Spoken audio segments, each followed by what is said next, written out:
Yeah, it's pretty humbling, you know.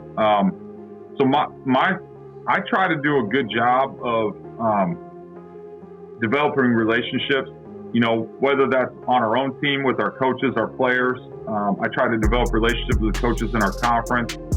And then I've tried to do that at the national level because I want this game to be great. You know, I want it to be special. I want it to be what it's meant to be. Welcome to Inside the Headset, presented by CoachComm. Each episode pulls back the curtain on the coaching profession, spotlighting voices from every level of the game and offering lessons and insights for your own path. But first, a word from CoachComm. When the game's on the line, your play call can mean the difference between winning and losing. Don't let poor communication cost you the game. For 35 years, CoachComm has been the trusted leader in coaching communication, delivering solutions with unmatched sound quality, performance, and durability. That's why thousands of coaches in high schools across the country trust CoachComm. You put in the hours to prepare. Make sure your communication delivers when it counts. CoachComm, giving coaches the ultimate competitive edge. Visit CoachComm.com to learn more. Follow Inside the Headset on your favorite podcast platform and subscribe to our YouTube channel for exclusive content. If you enjoyed this episode, please give it a like and leave a review. It really helps others discover the show. We drop new episodes each week, so hit that follow button and never miss a moment. Now, let's get inside the headset. Coach Osborn, how we doing?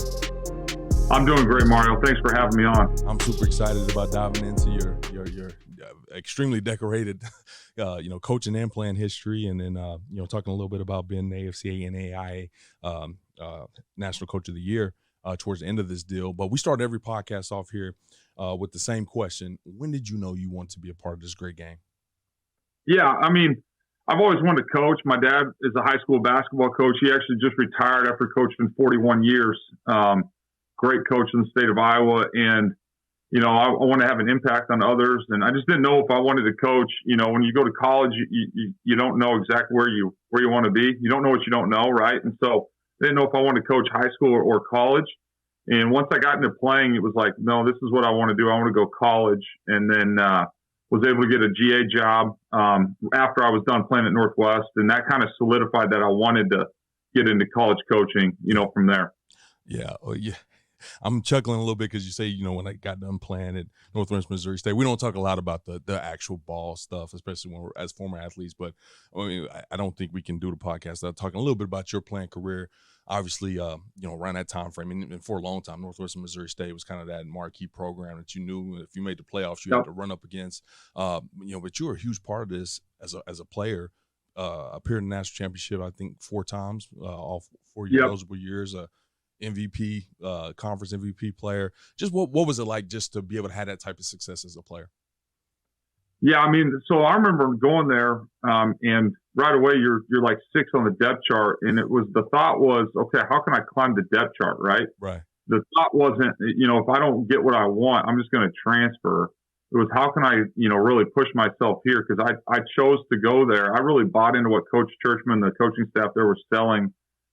It was for me, it was that was the transitional period for the Dakotas. Yeah. So North Dakota State, South Dakota State, they were going Division I, but they couldn't play for anything besides playing games. And so I felt like Northwest Missouri State offered me the best opportunity to play for a national championship. And I was really fortunate actually to get to play basketball there too. I don't know if you knew that, Mario. I got to play basketball for 2 years. Wow. So I played college football for a Hall of Fame coach, Mel Churchma, college basketball for a Hall of Fame coach, and Missouri Sports Hall of Fame, Steve Tatmeyer. And Steve Tatmeyer's graduate assistant my first year, he was my position coach, is Ben McCollum, who's now the basketball coach at Iowa. Yeah.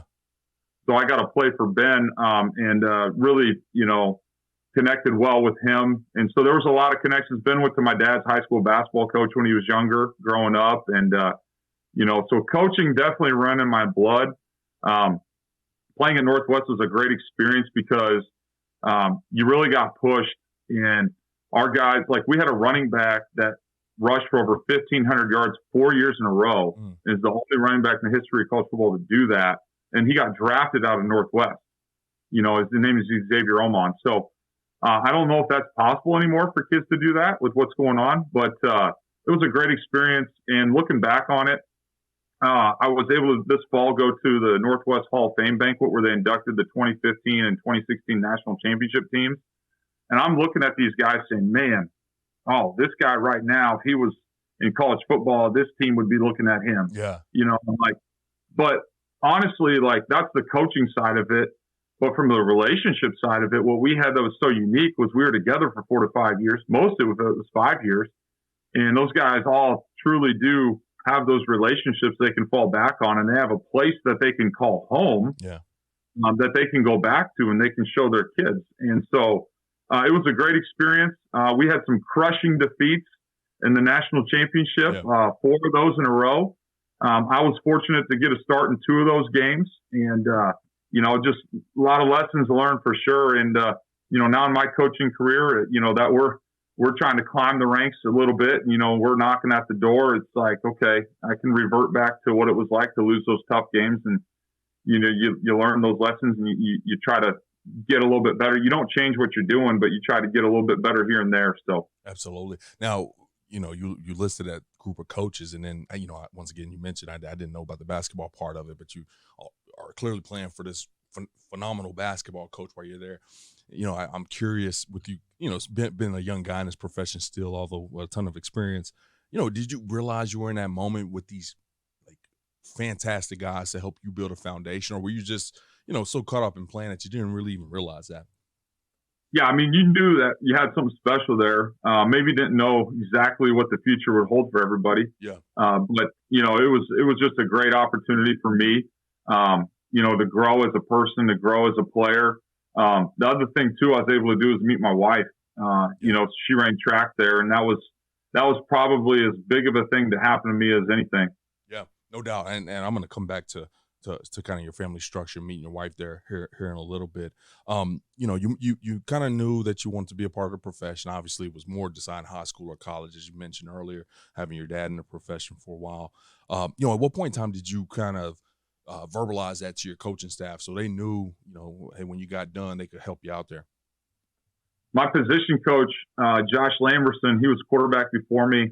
He was a graduate assistant there for 2 years. And I remember at one spring practice, he came in and said, hey, Coach Churchman just interviewed a guy for a GA job. If you want to be a GA when you're done, you probably should go tell him so he knows. So it was my sophomore year in spring ball. I went up and told Coach T I want to get in college coaching. He said, perfect. He said, I'll save a spot for you. Dang. That's how it worked. It was that simple.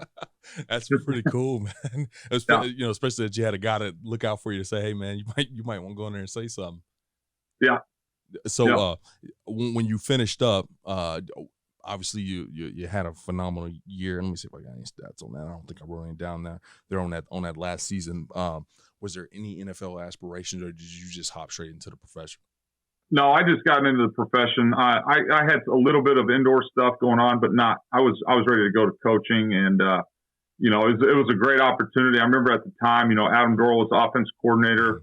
He's now the head coach of Central Oklahoma. Charlie Floor was my position coach, is our quarterbacks coach, and he's now the head coach of South Dakota Mines, and get an opportunity to work with those guys. And then there were some really good GAs as well too at the time, and then our defensive staff had some really good coaches. So I knew I wanted that opportunity, and I just wanted to get right into it. Yeah. Now,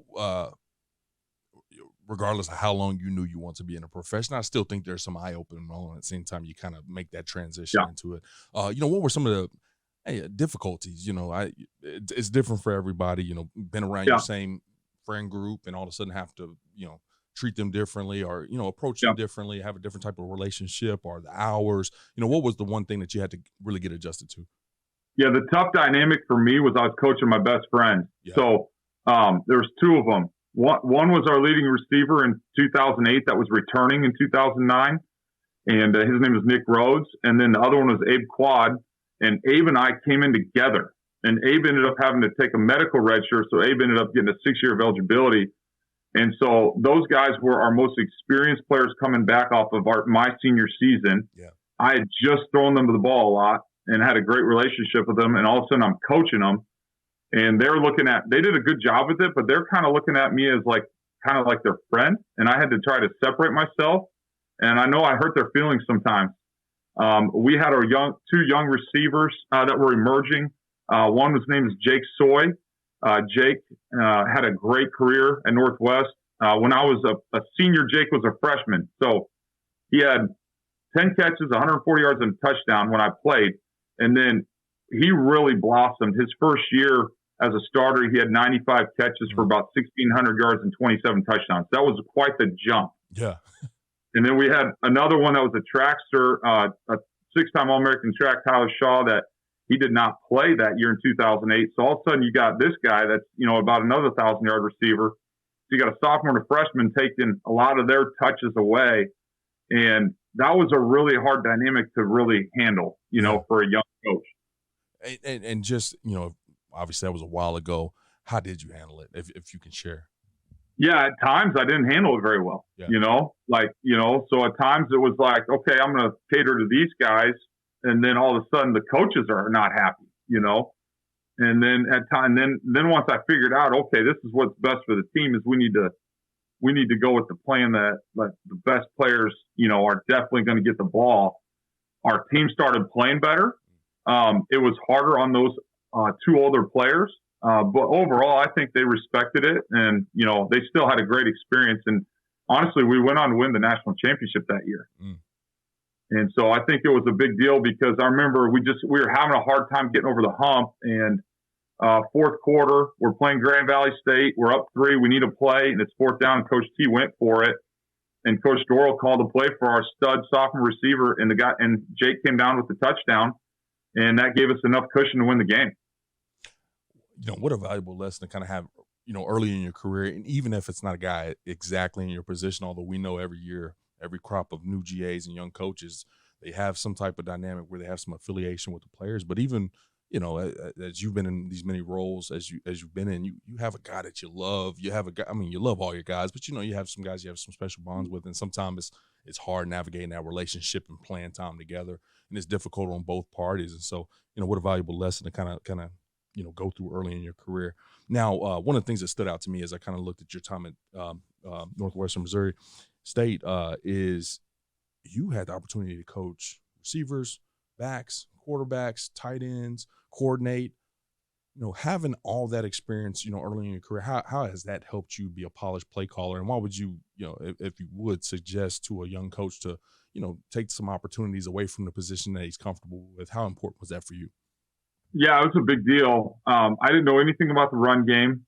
I had a really good idea of being a quarterback about spacing on the perimeter, where guys needed to be in step counts and all that stuff. But being able to teach guys integral parts of, creating separation, getting off the line, the catch point, and then when you transition to coach, I want to know more about, I want to be able to be a play caller. Well, then you better learn the run game. You better learn protection, and so having a transition from a perimeter mindset to then more of a box mindset, that really helped me.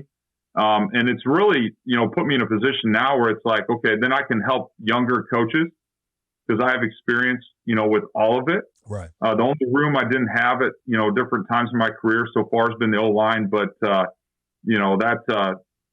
I tell you what, you got to have a good O-line coach. That's one thing I know. You got to have a good O-line coach. So, but no, it's really helped me grow. It's helped the different experiences I've had calling plays has been, invaluable. Absolutely.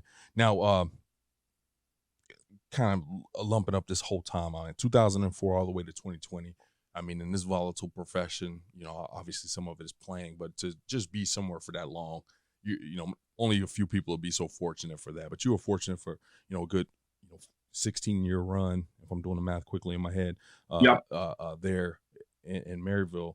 And, you kind of alluded to meeting your wife, who was an alum, who ran track, was an athlete there, introduced 3 beautiful, lovely young sons into the world right there in Maryville. And then all of a sudden you get an opportunity. We'll talk about how the job came up, and it might integrate into the story a little bit. But how do you go have that conversation with your wife and say, hey, we might have to pack up and move, and I'm looking at this? Yeah, you're right, because it's pretty rare for somebody to stay at a place as long as we did. And so we didn't have to have any of those conversations, but she knew ultimately I had dreams and goals of being a head coach, and very supportive. the connection from Benedictine to Northwest Missouri State through the coaching ranks was really strong with Benedictine's defensive coordinator, Charlie Gartenmeyer, would always come up to Northwest Missouri State in clinic and do professional development. And that's how I got to know Coach Gartenmeyer. And Coach Gartenmeyer had a unique role at Benedictine because he was the D coordinator, but he was also the athletic director. Mm. And his best friend, Larry Wilcox, was the head coach, and they worked together for over 40 years. Okay. Coach Wilcox was the head football coach here for 42 years, and Charlie Gartenmeyer was on staff that duration of that time. And so when Coach Wilcox retired, Coach Gartenmeyer reached out to Rich Wright at Northwest Missouri State to see if he had anybody that on his staff that would be qualified and would be interested. And I remember having that conversation with Coach Wright, and he's telling me about Benedictine and that they're looking for, a new head coach, and it'd be a great opportunity to win. He told me point blank, he said, there are not many places like Benedictine where you can be a first-year head coach and you can win at a really good program. And so my dad had a big role in me taking the job as far as really seriously looking at it and not convincing, but using his background as an administrator at the high school level to say, look, I've researched this. All these guys have been there for a long time. They've had a lot of success. You need to really take a serious look at this. And then I had a lot of guys that helped me prepare for the job, for the interview. And then, just having conversations with Audrey, and we went down. So Maryville and Atchison are only an hour apart. So we were able to drive down separate, and nobody knew we were here. We walked the campus and we saw the town, and we're like, oh, this could be a really good fit. And then also what helps is her mother lives in Platte City, and it's only 30 minutes from Atchison. So all of a sudden you've got, you're a little bit closer to her mother, and that always, is not that we're reliant on her, but she helps a ton with the kids. No doubt. So yeah, this was a big move professionally, but this wasn't a really big move in proximity. You guys were relatively close. Now, when you're able to be at a place for that long and have that much success and wear the same color, same logo, speak the language, what were some of the adaptations you had to make very quickly in regards to, taking over a brand new program and being yourself? Right. So the unique thing about Benedictine, and I don't know if this turned people off or if this turned people on. I know for me, after talking to my mentors, it wasn't a big deal, was you could not hire a staff. The staff was in place. Okay. So you were going to come here as the head coach and inherit the staff that was here. And they all had a 1-year contract. And so that is very not common in football. Not at all. Everybody knows that's not common, right? Usually you get a job, you're going to try to bring your guys or hire who you want to hire. And so for me, and talking with Coach Churchma and his respect for Coach Wilcox, and him saying, Joel, if these guys were hired by Larry Wilcox, they've got to be great people. They've got to be really good coaches. He goes, it's going to be a good fit. You're going to get in there, you're going to learn the people. So I was able to, I didn't have to hire staff. So what I was able to do by having the staff that had already coached the players is the current staff then could help me learn our players very quickly. Yeah. I didn't have to learn about campus right away. I could just literally go on the recruiting visit and do the campus tour as if I was a recruit, and pay attention and just small talk with parents. And then once I got to know everything, then it really helped the transition is what I'm getting at. No doubt. Now, and feel free to decline this question because I don't want to put you in a bind. But there has to be some frustrations a little bit. At what coach, this is how we always done it, or some of those things. I know they pop up on staffs like that. So how did you navigate maybe some of the stuff that is not ideal when you have to retain a full staff? Right. So here's one of the things that you have in my position that's very unique is, and we did a good job with it, but at times it's like, okay, is Coach Gartenmeyer my boss? Or is he an assistant coach? Oh, yeah. Because he's still on staff, right? Right. And he did a fantastic job with that. And then, just like some of the frustrating parts is maybe I didn't do a good enough job communicating what I expect, and then, I probably not realizing how much different I was than Coach Wilcox. Mm-hmm. So that took a little bit of time, but it worked out really well.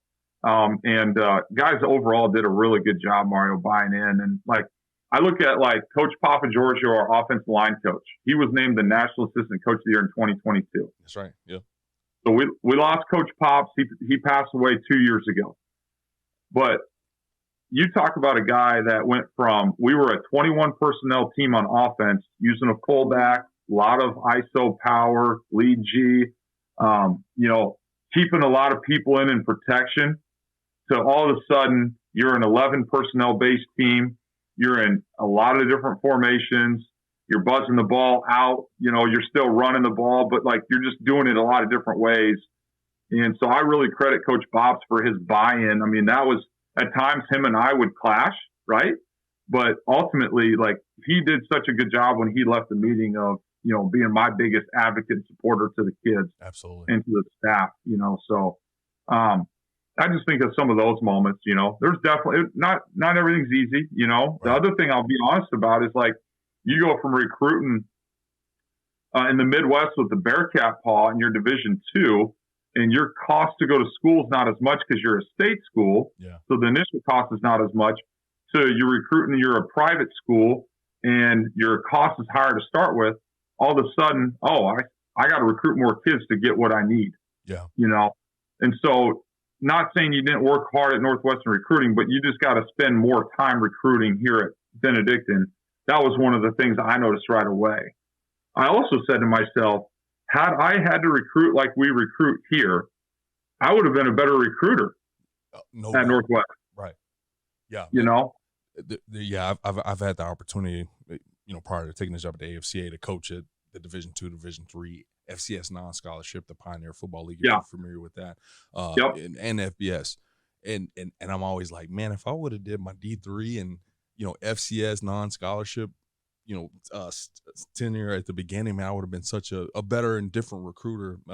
But yeah, I mean, it's a lot to learn at those levels. But on the flip side of it, speaking of the recruiting differences, obviously you go to NAIA, I guess there's some similarities to Division II, but like, how did you go about just learning all those nuances of the NAIA level versus Division II? From a recruiting standpoint, yeah. Yeah, from a recruiting standpoint, there are things that are definitely an advantage at the NAIA level. Like a lot, some schools have, you got to recruit more kids because you got to help with enrollment, which what that does is you don't have to be as perfect with your decision-making on scholarships, so I think that's a little bit more of an advantage to the NAI. Yeah. And I think you can find some hidden gems in there. Like, we didn't know this kid was going to be as good as he is. We've had that happen. Yeah. Here at Benedictine, where we've signed some all-conference, all-American level players that we didn't know they were going to be that good. And I'm not saying that doesn't happen at Division II, but like, you just don't have to be quite as perfect in recruiting. One of the other things that we do here that is to help with some of the challenges of maybe cost is we'll dual sport kids. Okay. We'll work with other sports teams to help put together, as good of a package as we can for somebody. So, and we have a good scholarship structure. It's just like, that as well as I do, when I was at Northwest Missouri State, we had multiple kids that could play FBS. Mm-hmm. And that's why we were able to win national championships.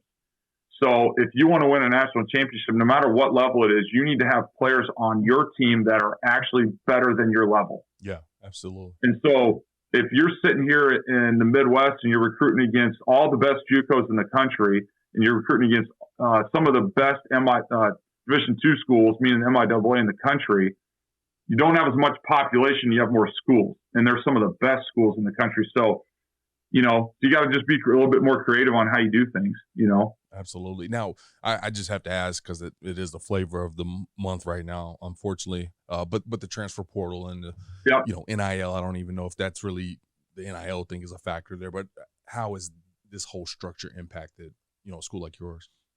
So far, we've done a good job, I would say, Mario. We've got good players. We know that. We've had really good retention. So how our roster is set up is statistically 90% of our kids are high school kids, and then the rest would be transfers. And some of those guys, we find out, in a wide variety of ways about who those kids are. Maybe it's through the transfer portal.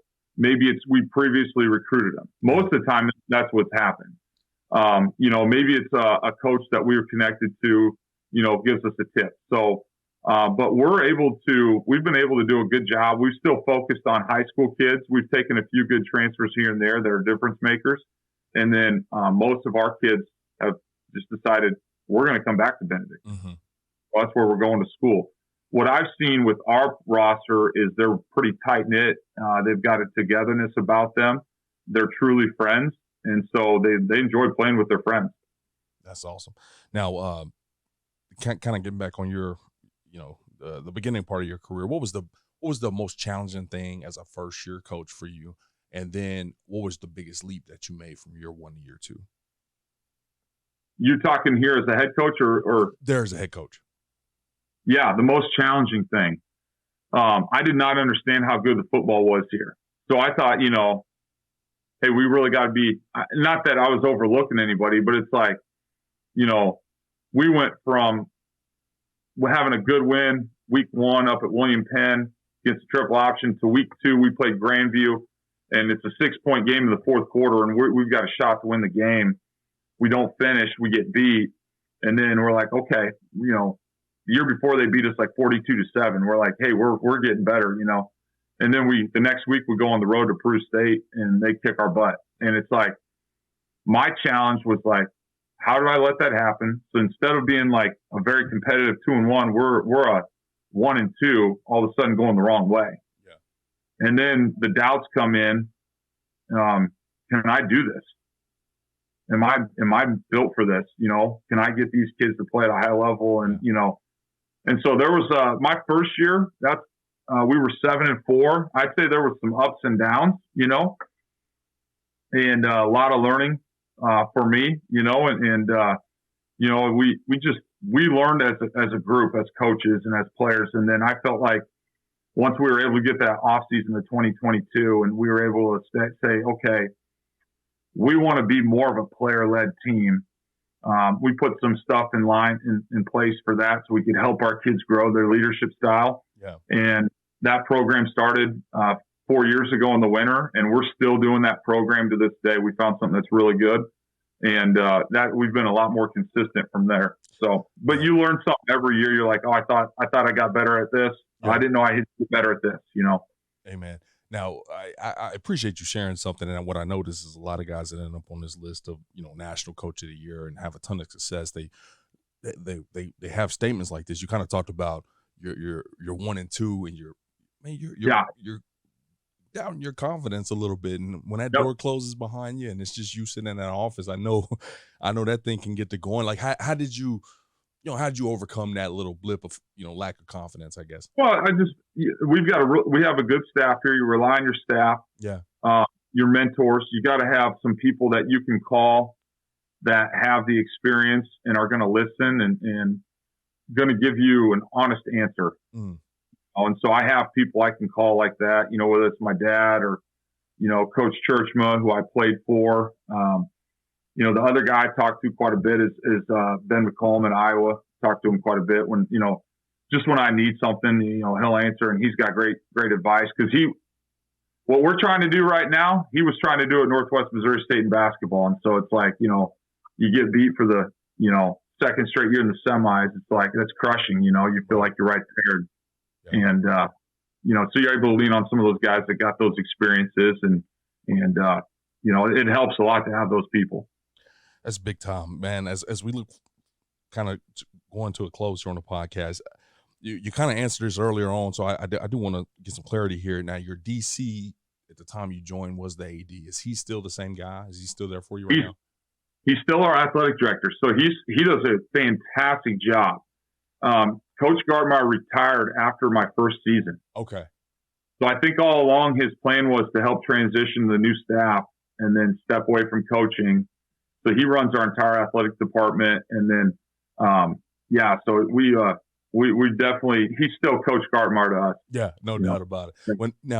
What made me want to ask the question, but because I didn't know that part of it, that he was the AD/DC when you got started. But under your tenure as head coach / offensive coordinator, and you've just been kicking butt on all three phases of the game, and And I just understand from a staff structure standpoint, Yeah. when you're going to be the OC as the head guy, I mean, that DC kind of takes on like a head coach of the defense type of personality. And I don't want to speak for you there, but I mean, that's typically what I tend to see. Like, how did you go about hiring the right guy to be able to handle right? this? So when I was transitioning to be the head coach here, Coach Gartmer said, I'm going to step back and coach the safeties. Okay. He said, we want to promote Caleb Cook, the D coordinator.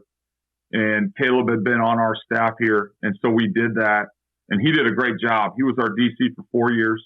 And then he transitioned to coaching now at Washburn Division II. And he did that a year ago.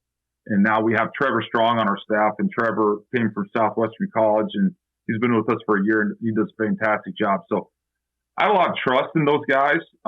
You have to put your trust in people. So like my style is that I'm going to work with the offense. I'm going to, be the head coach, but I'm not going to sit there in the defensive meetings and I'm not going to sit there saying, why are we doing this in the meetings?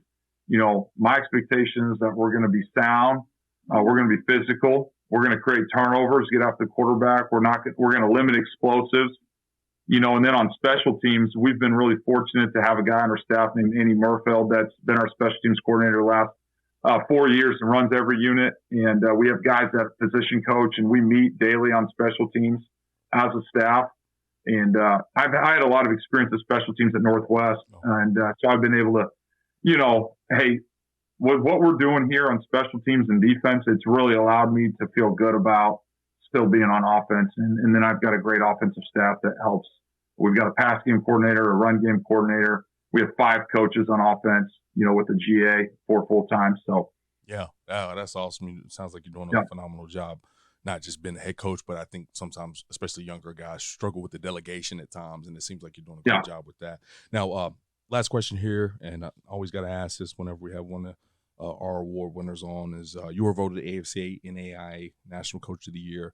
This is voted on by your peers. And I think that's what makes this probably more special than any of this other stuff. It's not, sports writers that don't know if the football's pumped or stuff. It's guys that know the game and can recognize, your work in the profession. What does that mean to you to get this award by your peers?